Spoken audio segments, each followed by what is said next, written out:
How's it going, everybody? Welcome back to Each One Reach One. I appreciate you stopping by. Let us begin by giving all praise, honor, and glory unto the Most High YAHAWAH, BaHashem HaMashiach, YAHAWAHSHI, YAHAWAH, Israelite Gentiles, part 3. Let's get right to it, fam. We're going to begin today in Lamentations. Lamentations, where am I going? Lamentations chapter 2.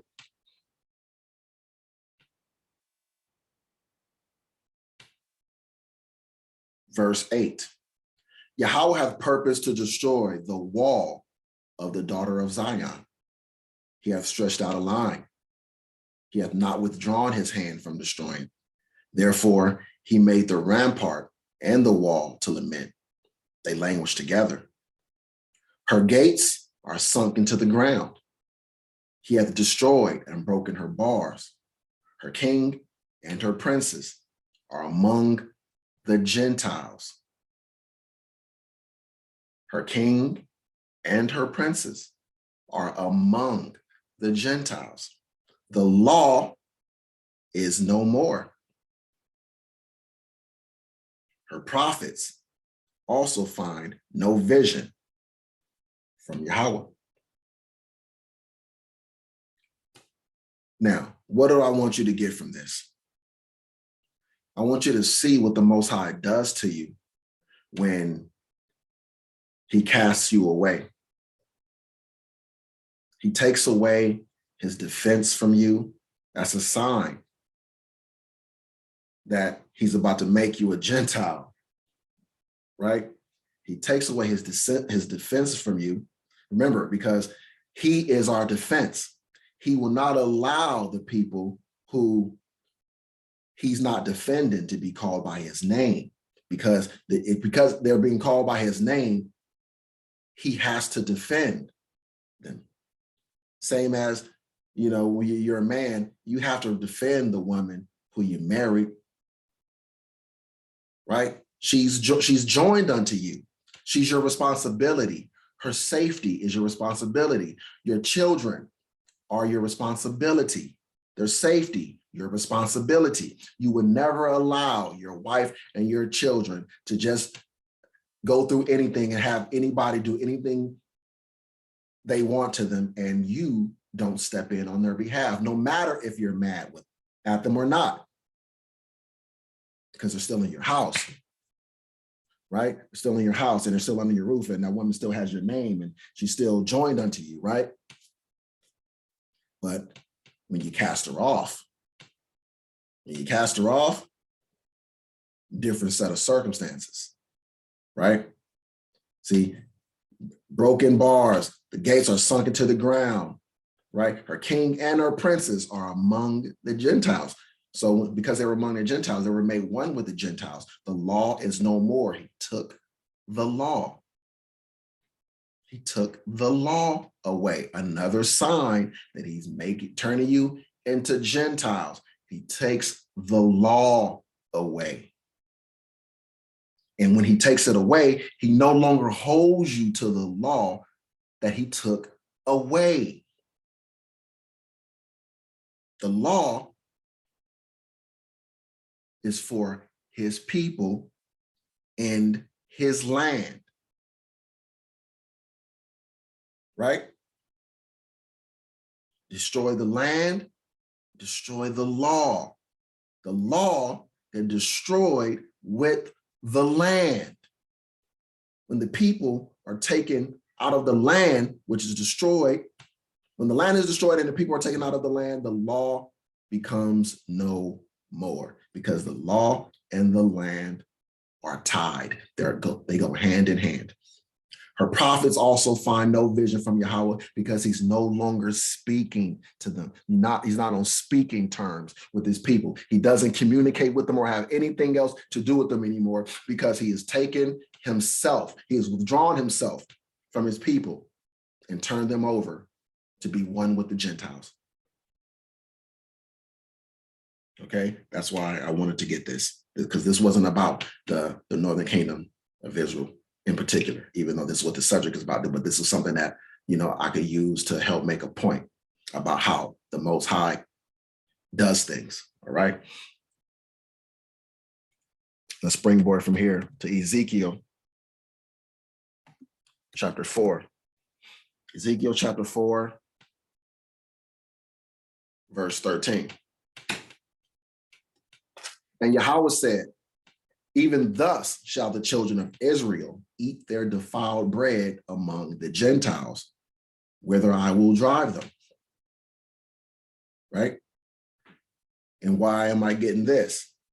Because he's telling you that you're not going to be able to abide by the dietary laws that I've given you before. And I'm not even expecting it, because I'm about to make you go into this situation where I'm going to cause you to have to eat your bread defiled among the Gentiles.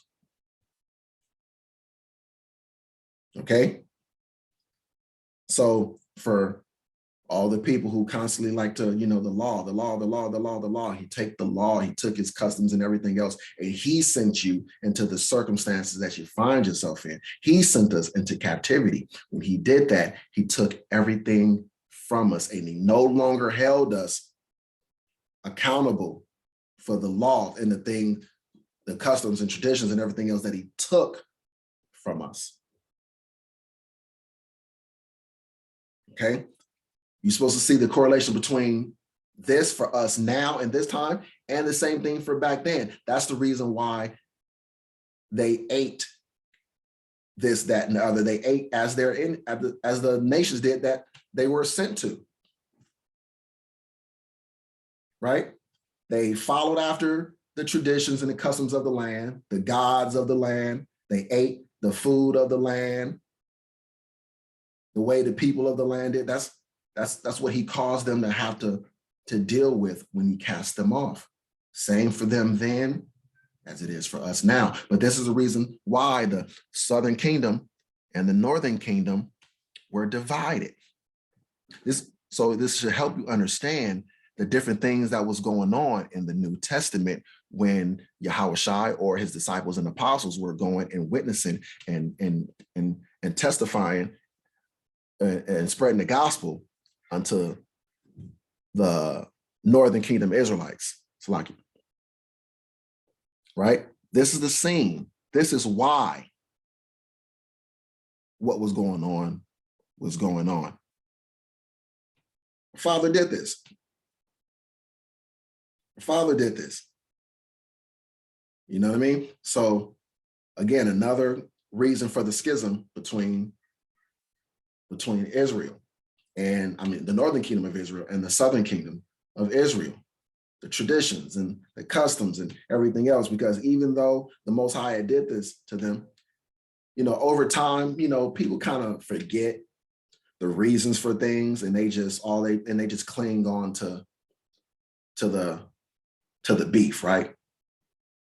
So over time, many were not even, conscious of the reasons for the partition between north and south, the northern kingdom and the southern kingdom, Israel and Judah, right? They were no longer conscious of the why. They just were conscious of what is or what was. Same thing now, right? You can apply it among our peoples, right? Like gang banging, right?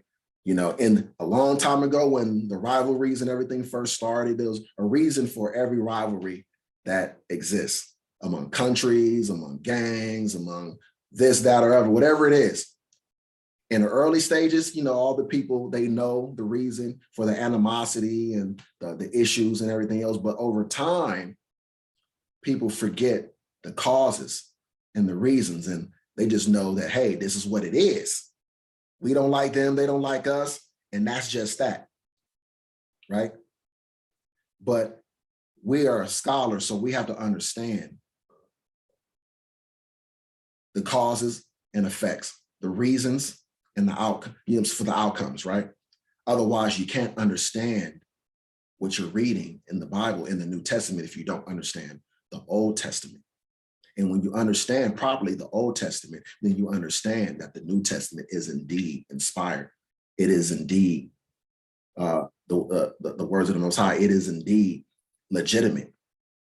Only those who don't understand the Old Testament but love it so much, but don't understand that which they love so much, they're the ones who don't believe the New Testament is legit, because they couldn't follow the Old Testament and to understand that everything that was happening during the New Testament period was all prophesied to happen during the Old Testament period. It all played out, because what the Most High says will be, must be. Again, Christians, so the Most High says he will bring his people back together. They will be his people forever. He said that. And because he said it, it must be. You can't get around it. All right? You can't get around it. All right, so let's move on. Let's go back to Hosea chapter 8, verse 8. Israel is swallowed up, and now shall they be among the Gentiles as a vessel wherein is no pleasure. Because that's what the Most High did to Israel, to the northern kingdom of Israel, the house of Israel, right? He caused them to be swallowed up. So this is after the fact. Before, you heard the pronouncement of what will be, what he was going to cause to happen. And now this is after the fact. So now he said, Israel is swallowed up. Now shall they be among the Gentiles as a vessel wherein is no pleasure. And he mean to him, he had no pleasure in them as his vessels. So when you have something that you have no pleasure in and that you don't really care for, you don't really care what happens to it. You don't take care of it like you take care of something that has value to you. Israel was swallowed up and no longer had any value to the Most High. That's what it means by wherein is no pleasure. So they became just like the Gentiles. They became one with the Gentiles, for they are gone up to Assyria, a wild ass alone by himself. When he says by himself, he means without me. Without me. Ephraim, the northern kingdom, the head tribe of the northern kingdom of Israel, have hired lovers. That's these false gods and the Gentile nations that worship them. These were the lovers that Ephraim had hired. They became Gentiles. Yea, though they have hired among the nations, now will I gather them, and they shall sorrow a little for the burden of the king of princes. Because Ephraim hath made many altars to sin, altars shall be unto him to sin. Right? I have written to him the great things of my law, but they were counted as a strange thing. Right? But see, that's what happened to the northern kingdom. You see, again, why they were cast off and what happened when they were cast off and why there was a problem between the southern kingdom, Judites, and the northern kingdom, Israelites, who were no longer being considered Israelites, no longer considered the Most High's children. Right? This is why they were scattered. And you see that they were scattered. This is why YAHAWAHSHI had to return in order to bring them back, because the Most High, he couldn't just take them back himself because of the law, which says your man can't put away his wife and then she goes and becomes another man's and then he take her back. He can't do it. It was impossible for him under the old covenant to bring Israel back unto him. He couldn't do it. So this is a point I'm making for the Old Testament only Israelites. You don't understand what you're saying when you say the things that you're saying. Under the law, the old covenant, the northern kingdom Israelites were thrown away and were no longer considered Israel. They couldn't be brought back into the Most High. He couldn't just bring them back just like that. Just could say, okay, I want you back, so I'm gonna bring it back now. He couldn't do it that way. He couldn't do it. He had a covenant, an agreement that was in place that prevented him from doing anything to the contrary.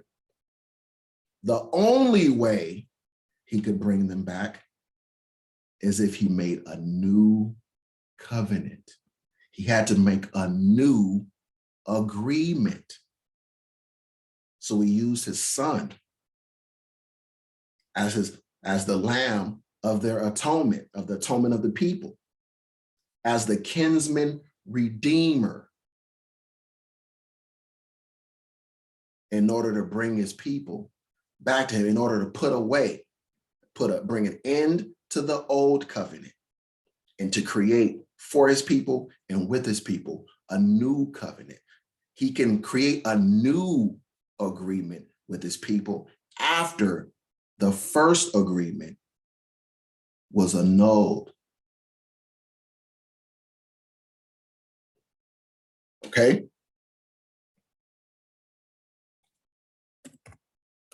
Let's get Micah chapter 5,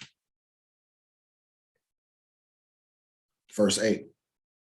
And the remnant of Jacob shall be among the Gentiles, in the midst of many people, as a lion among the beasts of the forest, as a young lion among the flocks of sheep, who if he go through, both treadeth down and teareth in pieces, and none can deliver.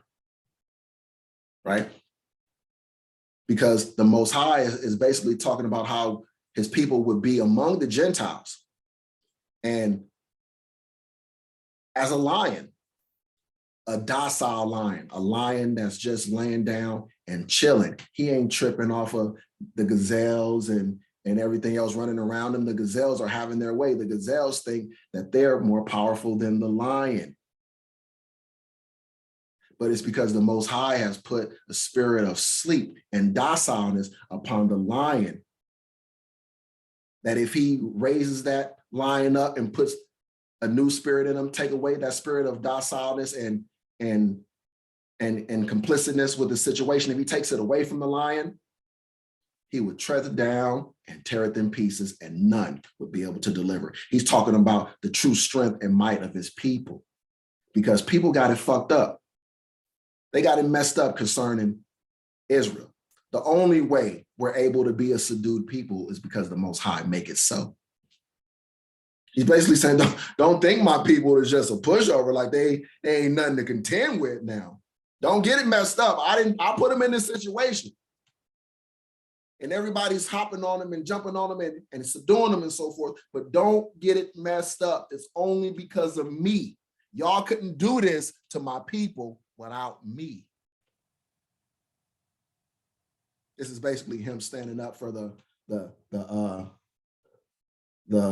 what's the word I'm looking for? He is basically trying to tell the other people, my people are a strong people. There is something to deal with if I allowed them to remain in that spirit. Don't think that you punked and bullied my people into submission. No, I did this to them, not you. You are nothing. If I put the spirit upon them to make them angry, they would both tread down and tear it in pieces, and none can deliver. This is the reason why our enemies work so hard to keep us in the dark, because they know this as well. That's why they work so hard on their propaganda campaigns and their programming campaigns via the music and, TV and all forms of entertainment and everything else, right? That's why there's a big machine built by them that's in place, and it works very well. That's designed to keep us spiritually and mentally inept, in the dark, weakened, because at any point, the spirit of life comes back into us. Great fear will come upon all those who see us. because they know that at any time if we go through, we will both tread down, tear in pieces, and none can deliver. Right? But see, the remnant of Jacob shall be among the Gentiles. What's the purpose of this again? The purpose of this was to show those, because many don't understand the Old Testament, they don't understand the history of the Israelites. So they don't understand that the Most High sent his people to become one with the Gentiles. They don't get it. So it's hard for them to follow what's happening in the New Testament. It's hard for them to follow and understand when we say that the Northern Kingdom Israelites, that the Gentiles, that the apostles and the disciples went to, and that YAHAWAHSHI himself spoke to, that these were Israelites. These were not the other nations. This entire book is about Israel, written by Israel for Israel. Bottom line. Let's get Matthew chapter 4, verse 15.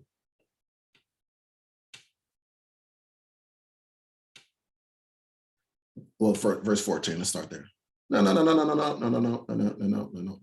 Let's back up just a bit and start at verse 12. Now, when YAHAWAHSHI had heard that John was cast into prison, he departed into Galilee, and leaving Nazareth, he came and dwelt in Capernaum, which is upon the seacoast, in the borders of Zebulun and Naphtali. Why is this important? Because these are two tribes of the northern kingdom of Israel. These are two northern kingdom Israelite tribes. Okay? So he's telling you that he just came into the land, into the territory of these northern kingdom Israelite tribes, that it might be fulfilled, which was spoken by Isaiah the prophet, saying, the land of Zebulun and the land of Naphtali, by the way of the sea, beyond Jordan, Galilee of the Gentiles. Galilee, this is the land of the Israelites. What Israelites are there? Those who are also called Gentiles. These are northern kingdom Israelites here in this town. This is a town made up of northern kingdom Israelites who are called Gentiles. The people which sat in darkness saw great light. The northern kingdom Israelites were the ones who sat in great darkness. And now because he's come to them, they have saw great light.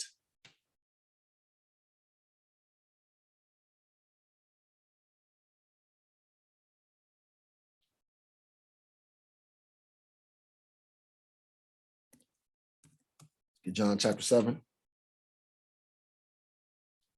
John chapter 7, verse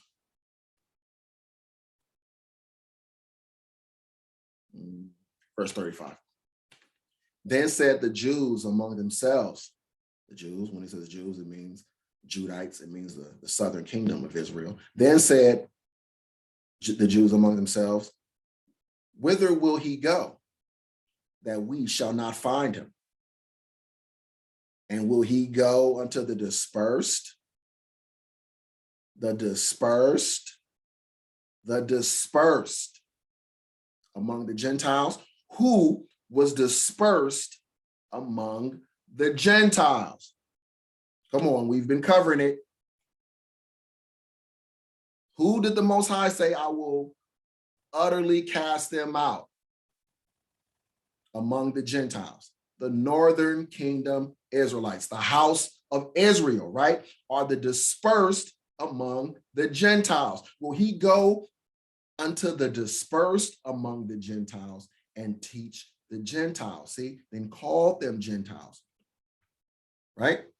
He says he's going to go unto the dispersed, the northern kingdom Israelites that were dispersed among the Gentiles, and teach the Gentiles. See, he didn't say and teach the Israelites, because they were no longer called Israelites. They were called Gentiles because they were one with the Gentiles. So they were called Gentiles.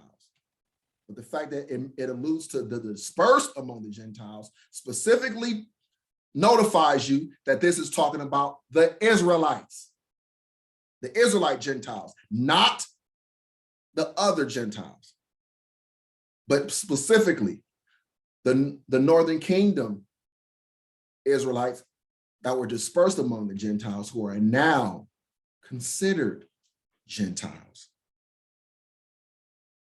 That should be plain to see. Let's move on. Let's get Acts chapter 15, verse 14. Simeon have declared how the Most High at the first did visit the Gentiles to take out of them a people for his name. For his name, what is his name? Israel. Right? Simeon hath declared how the Most High at the first did visit the Gentiles to take out of them a people for his name. His name, Israel. Verse 17, that the residue of men might seek after the Lord.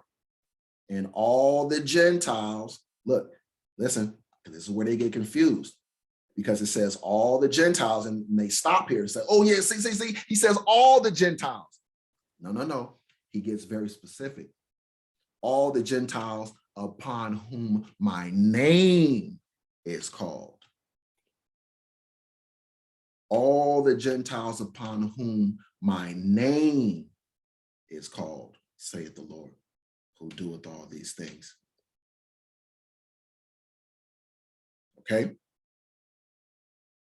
We know the only people who were ever called by his name were Israelites. Correct? Only the Israelites were ever called by his name, Israel.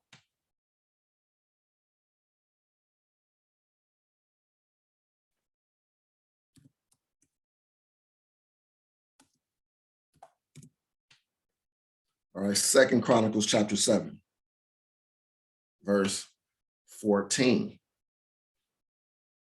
If my people, which are called by my name, listen, see, if my people, which are called by my name. So when he says called by my name, what is he talking about? He's talking about Israel. If my people, which are called by my name, shall humble themselves and pray and seek my face and turn from their wicked ways, then will I hear from heaven and will forgive their sin and will heal their land. Let's get Isaiah 43, verse 1. But now, thus saith Yahweh that created thee, O Jacob, and he that formed thee, O Israel, fear not, for I have redeemed thee. I have called thee by my name, by thy name. I have called thee by thy name, meaning I surnamed you. I named you. I gave you the name. I have called thee by thy name. Thou art mine. Because what happens when you get married, I'm going to take your name, and she becomes yours, right? That's what happened. When thou passest through the waters, I will be with thee, and through the rivers, they shall not overflow thee. When thou walkest through the fire, thou shalt not be burned, neither shall the flame kindle upon thee. For I am Yahweh thy power, the Holy One of Israel, thy Savior. I gave Egypt for thy ransom, Ethiopia and Seba for thee. Since thou wast precious in my sight, thou hast been honorable, and I have loved thee. Therefore will I give men for thee and people for thy life. Fear not, for I am with thee. I will bring thy seed from the east and gather thee from the west. I will say to the north, give up, and to the south, keep not back. Bring my sons from afar and my daughters from the ends of the earth. Even every one that is called by my name. He says, keep not back, bring my sons from far and my daughters from the ends of the earth. Then he tells you who his sons and daughters are. Even everyone that is called by my name. For I have created him for my glory. I have formed him, yea, I have made him.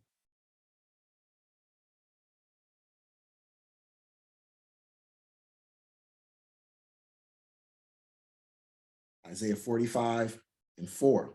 For Jacob, my servant's sake, and Israel, mine elect, I have even called thee by thy name. I have surnamed thee, though thou hast not known me. I have surnamed thee. What is a surname? It's a last name, right? It's a last name. I have surnamed thee. I have even called thee by thy name. I have surnamed thee. Clear. All right, Isaiah 65, verse 1. I am sought of them that ask not for me. I am found of them that sought me not. I said, behold me, unto a nation that was not called by my name. So here he's talking about non-Israelites. Because when he says those are called by his name, he's referring to Israel. So when he says unto a nation that was not called by my name, he's specifying non-Israel. Non-Israel. Okay?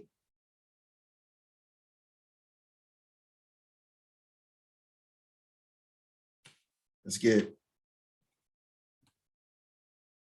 Daniel chapter 9, verse 19.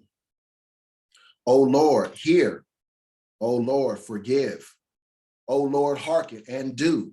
Defer not for thine own sake. O my power, for thy city and thy people are called by thy name.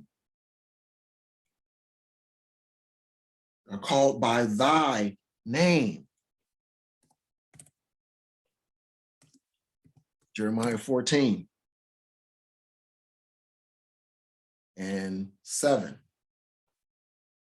O Yahawah, though our iniquities testify against us, do thou it for thy name's sake. For our backslidings are many. We have sinned against thee. So they're saying, Lord, please help us. Okay, yeah, we messed up. We messed up, Lord. Our iniquities, they testify against us. But please save us for your name's sake. What name is that? Israel. The name Israel is his name. Do it for the name of Israel. Do it for your last name. Do it for your name's sake, please. That's what he's saying. Oh, the hope of Israel.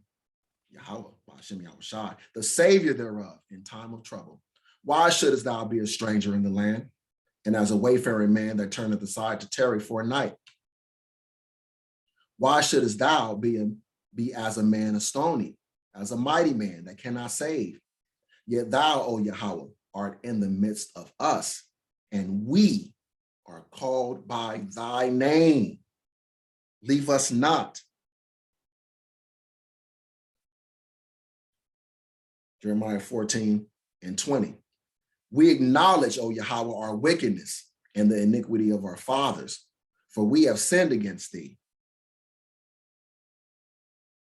Do not abhor us for thy name's sake. Don't hate us for thy name's sake. Do not disgrace the throne of thy glory. Remember, break not thy covenant with us. So again, do not hate us for thy name's sake. Talking to and about Israel, right? Right. So again, I could bring out more scripture, that keeps showing different instances where he's talking about this. But again, that's really just, that's just piling on at this point. Okay. So we're going to end it here. For now, this is the final part in this series. As I always say, I reserve the right to go where the Holy Spirit leads me. And if I'm led to do a continuation of it, I'll be back. But with that said, let us give all praise, honor, and glory unto Yahawah, Bahashem Hamashiach, YAHAWAHSHI, YAHAWAH Shalom.